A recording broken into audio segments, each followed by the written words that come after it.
நீங்கள் சொன்ன சுப்ஹானல்லாஹ் அழிந்து போகாது, அல்ஹம்துலில்லாஹ் அழிந்து போகாது, அல்லாஹ் அக்பர் அழிந்து போகாது, கொடுத்த தர்மம் வீணாகாது, அல்லாஹ்வுக்காக வெடித்த கண்ணீர் துளிகள் வீணாகாது, அல்லாஹ்வுக்காக நீங்கள் சிறந்தார்த்து நெற்றிய சைதாவில் வைத்த அந்த பொழுதுகள் அழிந்து போகாது. இதெல்லாம் அல்லாஹ் உங்களுக்கு தந்திருக்கிறான் என்றால் இதை விட உலகத்தில் தெரிகின்ற எந்த இன்பங்களும், நாங்கள் பார்க்கிற எந்த அருட்கொடைகளும் பெரிது கிடையாது என்பதை நாம் புரிந்து கொள்ள வேண்டும்.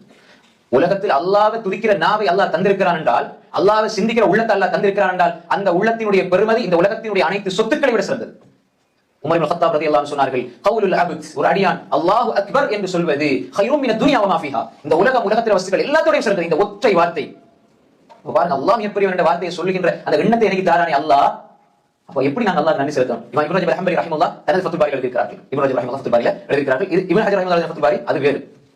அப்ப எனவே நாம் இதை சரியா புரிஞ்சுக்கணும். சுப்ஹானல்லாஹி வ பிஹம்தி, இன்னொரு வார்த்தை சுப்ஹானல்லாஹில் அஸீம் வ பிஹம்தி சொன்னா நீங்க இப்ப சொன்னீங்கடா உங்களோட சொர்க்கத்துல ஒரு மரம் நாட்டப்படும். ஒரிசத்துல நஹ்லத்து ஃபில் ஜன்னah, சொர்க்கத்துல பேரிச்ச மரம் நாட்டப்படும். இப்ப நீங்க சொல்லுங்க சுப்ஹானல்லாஹில் அஸீம் வ பிஹம்தி, சொர்க்கத்துல உங்களுக்காக ஒரு பேரிச்ச மரம் நாட்டப்பட்டிருக்கிறது. ரசூலுல்லாஹ்